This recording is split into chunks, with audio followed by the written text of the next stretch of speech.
Good morning everyone. कैसे हैं आप सब लोग?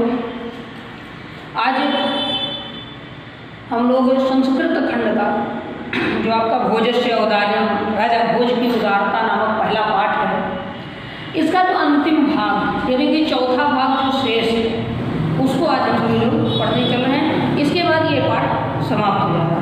पाठ शुरू करने से पहले कुछ जानकारी आप लोगों के लिए, जो आपका 30% सिलेबस कट गया है उसके लिए बहुत अधिक चिंतित न होइए। आपको वही चीज़ें पढ़ाई जा रही हैं या वही चीज़ पढ़ाई जाएगी जो आपको पढ़ना है। जो कट गया है उसको भूल जाइए। रही बात आपको लिस्ट चाहिए, वो भी आपको समय से उपलब्ध हो जाएगा। और दूसरी बात कि बिना मतलब आप लोग इसके लिए शोर ना मचाएं, ठीक है। अब आते हैं अपने पाठ पर। जैसा कि कल आपने पढ़ा कि राजा भोज अति दानवीर हैं। उन्होंने अपने पास ही उपस्थित कवयित्री सीता से कहा, देवी प्रभातम वर्णय, हे देवी प्रभात काल का वर्णन करो। तो सीता ने विविध प्रकार से उपमाएं देते हुए प्रभात का वर्णन किया। जैसा कि आपने पढ़ा कि बड़े बड़े तारे कहीं कहीं पर दिख रहे हैं, जैसे इस कलयुग में सज्जन व्यक्ति कहीं कहीं दिखते हैं, ठीक है। ऋषि मुनियों के मन की तरह से ही आकाश भी सर्वत्र निर्मल हो गया है। अंधकार शीघ्रता से समाप्त हो रहा है और जैसे दुष्टों सज्जनों के मन से दुष्टता या दुष्टों के प्रति प्रेम निकल जाता है, और रात्रि इतनी शीघ्रता से समाप्त हो रही है जैसे परिश्रम न करने वालों का धन नष्ट हो जाता है। तो इसके बाद पाठ पर आते हैं। यहाँ से आगे पढ़ना है कि राजा तस्यैः लक्ष्यम दत्त्वा, राजा अर्थात राजा ने तस्यैः माने उसको, उस कवयित्री सीता को, लक्ष्यम दत्त्वा लाख मुद्राएं दी। राजा ने उस कवयित्री सीता को लाख मुद्राएं दी। और कालिदासम प्राह, कालिदास से प्राह अर्थात कहा। कालिदास भी राजा भोज के दरबारी कवि हैं, मित्र हैं, उनके नवरत्नों में थे। उनसे भी वही कहा कि सखे तुमपि प्रभातम वर्णय। देखिए कहते क्या हैं, सखे तुमपि प्रभातम वर्णय। देखिए किस तरह से कह रहे हैं, सखे अर्थात हे मित्र, तुम अपि, तुम भी, अपि माने होगा भी, कहते हैं। देखिए दो शब्द हैं, तुम अपि, तुम में ऐसे प्रवर्तित हुआ है, ठीक है। तुम का अर्थ है तुम भी, प्रभातम अर्थात प्रभात काल का वर्णय, वर्णन करो, ठीक है। वर्णय अव्यार्थक शब्द है, निवेदन भी कर सकते हैं इसको, ठीक है। ये आपका जो है लोट लकार में आता है, तो कहते हैं प्रभातम वर्णय। तो अब ततः अर्थात तब कालिदासः प्राह, कालिदास ने कहना आरंभ किया। प्राह का मतलब कहना, निवेदन करना। आप देखिए इस पाठ में प्रायः बार बार प्राह शब्द ही है। जैसे तथागतादि द्वारपाल आगत्य महाराज भोजम प्राह, द्वारपाल ने आकर राजा भोज से कहा, ठीक है। राजा ने प्रवेश इति प्राह, राजा भोज ने कहा। बार बार प्राह आया, प्राह का अर्थ कहना। तो ततः कालिदासः प्राह, तब कालिदास कहते हैं। एक श्लोक के माध्यम से कालिदास ने प्रभात काल का वर्णन किया है, उसको आप लोग ध्यान से सुनिए।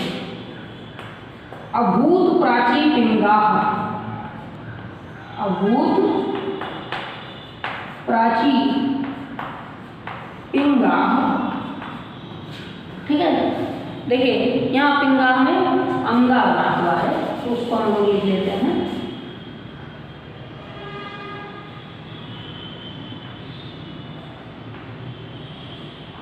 यहाँ ये चीज ऐसे लगता है, इस तरह। ये संधि का एक नियम होता है, ठीक है, कि यदि किसी भी अक्षर के बाद अंग की मात्रा लगी हुई हो और उसके बाद का जो अक्षर होता है यदि उसे अंगा में बदला जाएगा, ये मतलब जो वर्ण होता है उसका पांचवा बनता है। संज्ञा में हम उसको विधिवत संधि में हम लोग पढ़ेंगे। जैसे ये देखिए, ये शब्द किस तरह से है, ठीक है। अगर इस अंग की मात्रा को अंगा में बदला जाए तो इस अंग, ये क्योंकि यहाँ गा है इसलिए इस गा के पहले गा वर्ण का पांचवा अक्षर है, का पिंगा। तो इसको विभव संधि का काम है, इसको हम लोग रूप में पढ़ेंगे, संस्कृत में ही है, लेकिन पहले यहाँ लिखना अभूत प्राची पिंगा रसपतिर इव प्राप्य कनकम। रसपतिरिव प्राप्य कनकम।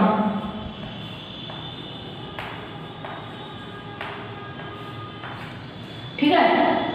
फिर गतश्छायाश्चंद्रो गतश्छायाश्चंद्रो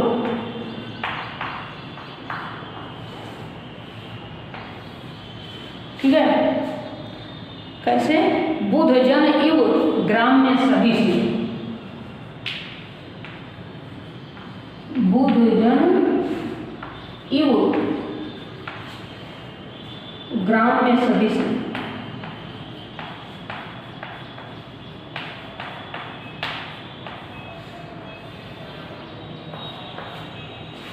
ठीक। फिर आगे कालिदास कहते हैं कि क्षण क्षीणास ताराः, क्षण क्षीणास ताराः,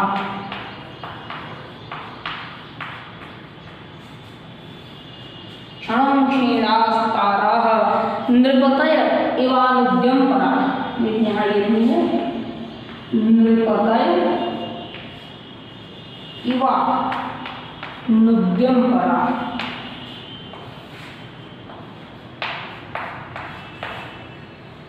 ठीक। और फिर कहते हैं न दीपाः राजन्ते, न दीपाः राजन्ते। ठीक है।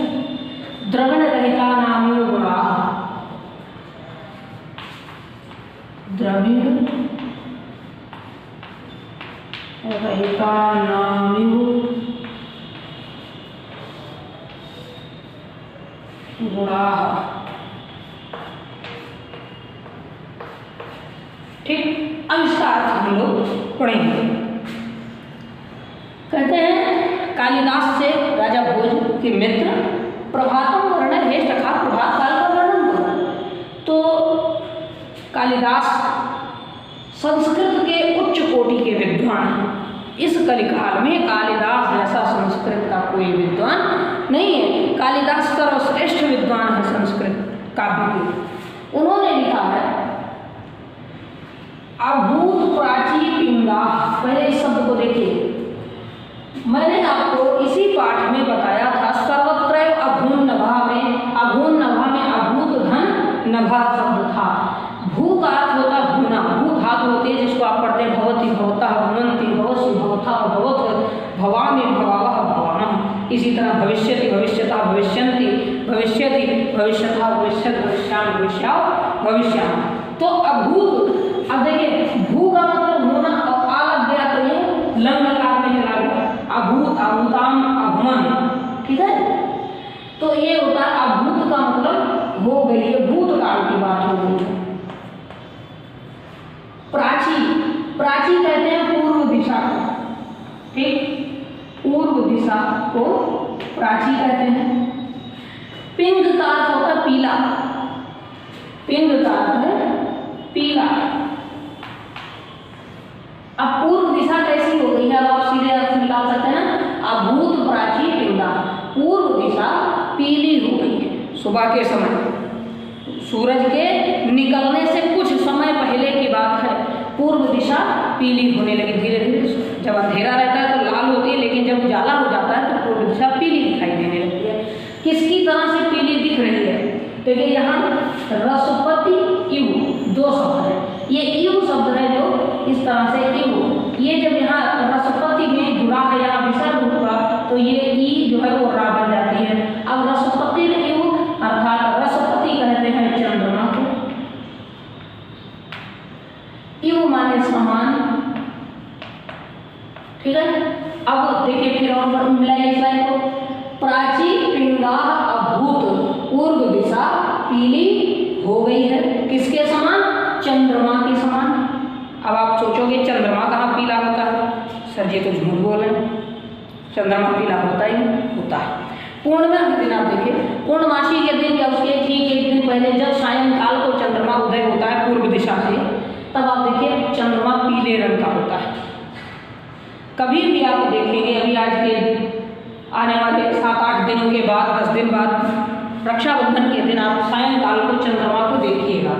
उस दिन जब वो उदय होगा पूर्व दिशा से, पूर्णमासी का चंद्र जब निकलता है तो वो पीला होता है, और लगभग काफ़ी समय के बाद 2-4 घंटे के बाद जब वो आकाश में ऊपर पहुंच जाता है, तब वहाँ जाकर के चंद्रमा सफ़ेद होता है, चांदी की थाली होता है। तो अभूत प्राची पिंगा, पूर्व दिशा पीली हो गई है, रसपति एवं चंद्रमा के समान। लेकिन ये पीली क्यों हो गई है?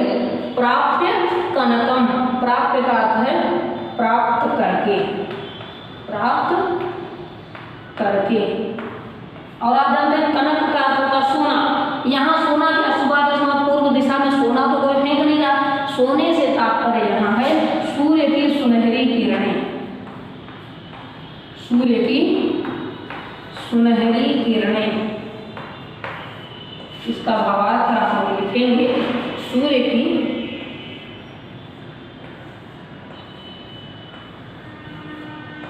सुनहरी किरणें।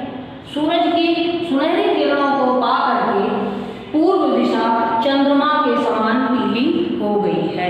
चंद्रमा को रसपति कहा जाता है, समस्त रसों का स्वामी है, इसीलिए इसको रसपति, रसराज इसे भी कहते हैं। तो अभूत प्राची पिंगा रसपति एक प्राप्त कनकम।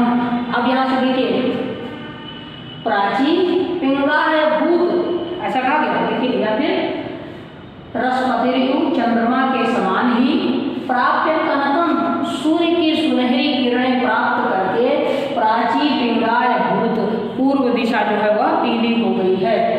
अभूत प्राची पिंगा रसपति प्राप्य कनकम, पूर्व दिशा चंद्रमा के समान पीली हो गई है, रसपति के समान कैसे? प्राप्त कनकम, सूर्य की सुनहरी किरणों को पा करके। अब पूर्व दिशा में जब पीलापन आ गया है तो सुबह के समय चंद्रमा की छाया समाप्त हो जाती है। आपने पढ़ा महाकवि माघ का प्रभात वर्णन कि सूर्य पूर्व से निकला तो चंद्रमा पश्चिम दिशा की गोद में जाकर गिर गया। तो अब देखिए 3 शब्द यहाँ हैं, इसको विच्छेद करें, गतः, ठीक है, गतः छाया चंद्रो। अब विच्छेद हो गया। गतः का मतलब समाप्त हो जाना या बीत जाना, ठीक है। गतः का अर्थ है बीत जाना। छाया का मतलब तेज, प्रकाश जो होता है। चंद्र अर्थात चंद्रमा, चंद्रमा का जो तेज है वह समाप्त हो गया। सूर्य के उदय होने से पहले ही चंद्रमा की रोशनी दिखाई नहीं, वो एक बस किसी स्टील की प्लेट की तरह से वो ऐसे सफेद पड़े रहते हैं आकाश में किनारे। तो गतः छाया चंद्रो, चंद्रमा की छाया गतः चली गई है। किस प्रकार से? बुधजन इव, इव माने मैंने बताया आपको समान होता है। बुधजन का मतलब बुद्धिमान व्यक्ति, बुधजन का अर्थ है बुद्धिमान व्यक्ति। और ग्राम्य सदिशी, ग्राम्य सदिशी का मतलब होता है गंवार या मूर्ख, ठीक है। ग्राम्य का गांव होता है लेकिन यहाँ ग्रामीण नहीं है, यहाँ ग्राम्य सदिशी, सदिशी से जुड़ जाने, सदस्य माने सदस्य होता है, गंवार जो मूर्ख हो, ठीक है, गंवार उसी को कहते हैं जो मूर्ख।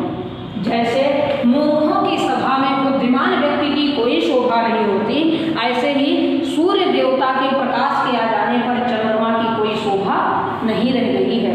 आप देखिए कहा जाता है कि 100 कौओं के बीच में एक हंस बैठ जाए तो वो भी कौवा ही गिना जाएगा।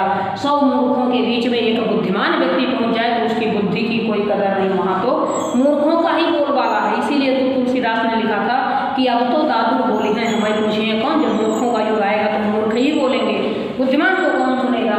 तो यहाँ कालिदास कहते हैं कि हे राजन, अभूत प्राची पिंगा, पूर्व दिशा पीली हो गई है, रसपति एवं चंद्रमा के समान प्राप्त कनकम, सूर्य की सुनहरी किरणें पाकर, सूरज की सुनहरी किरणों को पाकर के पूर्व दिशा चंद्रमा के समान पीली हो गई है, ठीक है। चंद्रमा की छाया उसी प्रकार से चली गई है जैसे, या चंद्रमा की छाया समाप्त हो गई है जैसे गंवारों की भीड़ में बुद्धिमान व्यक्ति की शोभा नहीं होती। बुद्ध जन युग ग्राम्य सदृश, जैसे ग्राम्य सदृश अर्थात मूर्खों की भीड़ में बुद्धिमान की शोभा नहीं होती, ऐसे ही चंद्रमा की शोभा भी समाप्त हो गई। चंद्रमा की छाया उसी प्रकार उसका तेज नष्ट हो गया, जैसे गंवारों के बीच में बुद्धिमान का तेज समाप्त होता है। अब चंद्रमा नहीं दिख रहे तो तारों की क्या दशा होगी, वो भी नष्ट होते जा रहे हैं। सीता ने तो ये कहा क्षणम शीता, वो मतलब कहीं कहीं बड़े तारे दिख रहे हैं, लेकिन कालिदास कह रहे तारे जो है धीरे धीरे सब समाप्त हो रहे। छोटे हैं वो पहले गायब हुए, बड़े हैं वो धीरे धीरे करके हल्के होते होते गायब। तो क्षणम अर्थात प्रतिक्षण, हर पल, प्रतिक्षण, क्षणम क्षीणास तारा, क्षीणा मतलब नष्ट हो रहे हैं, क्षीण होने का मतलब होता है नष्ट होना, और तारा का मतलब नक्षत्र। आकाश में जो तारे हैं वो प्रतिक्षण नष्ट होते जा रहे हैं, अर्थात अस्त हो रहे हैं, गायब हो रहे हैं। और किसकी तरह, नृपतय, नृपति का अर्थ होता है राजा, ठीक है, और नृपतय माने राजाओं के समान। इन शब्द यहाँ भी है, राजाओं के समान। और कौन से राजा, जो अनुद्यम परा, ठीक है। देखिए इव को हटा दें तो यहाँ वापर आ की मात्रा है, इसलिए एक आ इसमें से लीजिए। अनुद्यम परा, उद्यम का अर्थ होता है परिश्रम करने वाला, ठीक है। उद्यम से बना उद्यमी, ठीक है। इसको हम उद्यम परायण कह सकते हैं, ठीक, ध्यान दीजिएगा। उद्यम का अर्थ है परिश्रम, उद्यमी का मतलब परिश्रम करने वाला, ठीक। और उद्यमी को ही हम उद्यम परायण कह सकते हैं, जो परिश्रम करता है। अब अगर परायण से हम यह को हटा दें उद्यम परा, तो उसका मतलब है उद्यमी। इसी तरह जब अनुद्यम, अनुद्यम का मतलब जो परिश्रम ना करे, परिश्रम ना करे, ठीक है। इसी तरह इससे बने अनुद्यम का मतलब परिश्रम ना किया जाए, इसको कहेंगे अनुद्यमी। अनुद्यमी जो परिश्रम ना करता हो, अब इसको हम लोग अनुद्यम परायण कह सकते हैं, अनुद्यम परायण। अब इस अनुद्यम परायण से अगर यह को हटा दिया जाए तो क्या बना, अनुद्यम परा।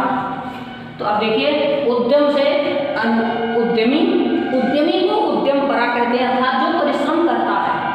अनुद्यम से बना अनुद्यमी, ठीक है। अनुद्यमी को अनुद्यम परा कहते हैं, जो परिश्रम नहीं करता। तो जो राजा परिश्रम नहीं करेगा, जो अपनी प्रजा को कर्म का उपदेश नहीं देगा, उस राजा का तेज क्या होगा, नष्ट हो जाएगा। उसकी धन संपत्ति सब कुछ समाप्त हो जाएगी, क्योंकि वो कुछ कर नहीं रहा। वो राजा काम नहीं करेगा तो प्रजा भी काम नहीं करेगी, क्योंकि यथा राजा तथा प्रजा, जैसा राजा वैसी ही प्रजा होती है। तो जब राजा काम नहीं करेगा, प्रजा काम नहीं करेगी, तो राजा तो निर्धन हुआ, प्रजा भी निर्धन, प्रजा निर्धन हुई तो राजा को कर नहीं मिलेगा, उसका खजाना खाली। और इस तरह से अनुद्यम परायण राजा क्या होते हैं, नष्ट हो जाते हैं। उसी प्रकार जैसे प्रातः काल में तारे जो है वो एक एक करके प्रतिक्षण हर पल नष्ट होते जा रहे हैं, ठीक है। तो इसको ध्यान से देखें, क्षण क्षीणास तारा, प्रत्येक क्षण तारे जो हैं, तारा क्या है, क्षीण हो रहे हैं, नष्ट हो रहे हैं। नृपतय युग, उन राजाओं के समान जो अनुद्यम परा होते हैं, जो परिश्रमी नहीं होते, ठीक है। परिश्रम ना करने वाले राजाओं की तरह, जैसे सीता ने भी कहा था कि व्रजति च निशा क्षिप्रम लक्ष्मीर अनुद्यमिनाम इव, अनुद्यमी व्यक्तियों की लक्ष्मी की तरह रात बीत रही है। कालिदास कहते हैं तारे उसी तरह हर पल समाप्त होते जा रहे हैं, जैसे एक परिश्रमहीन राजा का राज्य जो है हर पल नष्ट होता चला जाता है। अब इसके बाद आप एक चीज और देखिए, रात्रि की शोभा यदि 3-4 चीजें होती हैं। रात तो खुद ही अंधेरे की सेना के लेकर आती है। पूर्व दिशा में पीलापन छा गया, सूरज की किरणें आ गई, चंद्रमा की छाया समाप्त हो गई, जैसे गंवारों के भीड़ में बुद्धिमान का कोई सम्मान नहीं। तारे उसी तरह नष्ट होते जा रहे हैं, जैसे एक अनुद्यमी राजा का राज्य नष्ट होता है। तो एक चीज और रह जाती है, जो रात्रि काल में मनुष्य प्रकाश के लिए जिसकी व्यवस्था करता है वो है दीपक। कालिदास कहते हैं कि न दीपाः राजन्ते, ठीक है। राजन्ते का मतलब शोभा होना या शोभा प्राप्त करना। रात में दीपकों की बड़ी शोभा शोभा होती है। आप देखिए दीपक पे ही आज पहले हम लोग तेल का दिया जलाते थे, मिट्टी का तेल आ गया, उसके बाद आज देखिए टेक्नोलॉजी कहाँ पहुँच गई, आप बल्ब लगाने लगे हैं, छोटे से छोटा बड़े से बड़ा हर तरह का बल्ब है, छोटा सा बल्ब बहुत छोटा सा लेकिन उसका प्रकाश क्या है बहुत तेज है। तो उसकी शोभा कब होती है? रात में। अब जब रात के सारी चीजें नष्ट हो रही है तो सुबह हो गई है तो दीपक की भी कोई शोभा नहीं रहेगी। कालिदास कहते हैं ना माने नहीं दीपा अर्थात दीपक राजन्ते सुशोभित हो रहे हैं, दीपकों की शोभा नहीं हो रही। कैसे? द्रविण रहिता नाम एवं गुणाः, इसको हम लोग विच्छेद करें तो होगा द्रविण रहिता नाम, देखिए बहुवचन है इसलिए तानाम किया गया है, ठीक है। तेषाम जो होता है उसी को तानाम कहते हैं, तस्य तयो तेषाम, ये षष्ठी विभक्ति बहुवचन का है, ठीक है। का द्रविण रहित का अर्थ होता है जो धनहीन हो, और तानाम तेषाम लग गया धनहीनों के, ठीक है, ताकि के होता है ना इव गुणाः। जिस प्रकार से धनहीन व्यक्ति के गुणों की कोई प्रशंसा नहीं होती, एक दरिद्र व्यक्ति, निर्धन व्यक्ति जिसको खाने के लिए घर में नहीं है, उसके गुणों की कोई परवाह नहीं करता। लेकिन वहीं आप देखिए एक व्यक्ति जो संपन्न है, सद्गुणी है, उसके छोटे से गुणों को भी गुण सबको लोग परखते हैं, लेकिन दरिद्र का कोई गुण नहीं देखा जाता, वो दरिद्र ही है। तो यहाँ कविवर कालिदास जी कहते हैं कि न दीपाः राजन्ते, दीपकों की शोभा भी नहीं हो रही है। कैसे? द्रविण रहिता नाम, धन, द्रविण का अर्थ धन, और धन से जो रहित है अर्थात निर्धनों की, इन दोनों शब्दों का अर्थ क्या है? निर्धन की, निर्धनों के बहुवचन है, ठीक है। समान युग का अर्थ मैंने बताया आपको, चारों लाइन में आया है, समान, और गुणाः माने गुण। निर्धनों के गुण की कोई शोभा नहीं होती, उसी तरह उसी के समान ही दीपकों की भी शोभा नहीं हो रही है। फिर से एक श्लोक है, यह अंतिम है, इसका अर्थ आप लोग देख लीजिए। कालिदास से राजा भोज कहते हैं कि सखे तुम भी प्रभातम वर्णय, हे मित्र तुम भी प्रभात काल का वर्णन करो। तो कालिदास कहते हैं अभूत प्राची पिंगाः, अभूत का अर्थ हो गई, प्राची माने पूर्व दिशा, पिंगा मतलब पीला, पीली हो गई। कहते हैं हे महाराज पूर्व दिशा पीली हो गई है। रसपतिर इव, मैंने बताया रसपति का अर्थ है चंद्रमा, इव माने समान, प्राप्य अर्थात प्राप्त करके, कनकम का अर्थ सूर्य की सुनहरी किरणें, ठीक है। कहते हैं हे महाराज पूर्व दिशा सूरज की सुनहरी किरणों को प्राप्त करके चंद्रमा के समान पीली हो गई है, ठीक है। अभूत प्राची पिंगा रसपतिर इव प्राप्य कनकम, ये सारे श्लोक याद कर लीजिए, ये अत्यंत उपयोगी है, बहुत महत्वपूर्ण है। पूर्व दिशा सूरज की सुनहरी किरणों रूपी सोने को, कनक को पाकर के पीली हो गई है। गतश्छायाश्चंद्रो, गतः अर्थात चली गई है, छाया मतलब तेज रोशनी, चंद्रो चंद्रमा की, चंद्रमा की छाया चली गई, नष्ट हो गई है। बुध जन इव ग्राम्य सदृशी, जिस प्रकार इव मतलब समान या जिस तरह से ग्राम्य सदृशी गंवारों की भीड़ में बुध जन बुद्धिमान की शोभा नहीं होती। जैसे गंवारों के बीच बुद्धिमान तेजहीन होता है, ऐसे सूर्य निकलने पर या सुबह होने पर चंद्रमा तेजहीन हो गया है। क्षणम क्षीराः ताराः, तारे जो है वो प्रत्येक क्षण, क्षण अर्थात हर पल, क्षीराः नष्ट होते जा रहे हैं। नृपतया इव, उन राजाओं के समान जो अनुद्यम पराः हैं, जो परिश्रमी नहीं हैं। न दीपाः राजन्ते, न दीपाः न राजन्ते, देखिए दीपकों की शोभा नहीं हो रही, ना अर्थ नहीं होगा, दीपकों की शोभा नहीं हो रही है। कैसे? द्रविण रहिता नाम गुणाः, निर्धनों के गुण के समान, जिस प्रकार निर्धन व्यक्ति के गुणों की कोई महिमा नहीं होती, ऐसे ही सुबह होने पर दीपकों की शोभा नहीं रहेगी। दिन में दिया जलाने का क्या मतलब? कुछ नहीं है।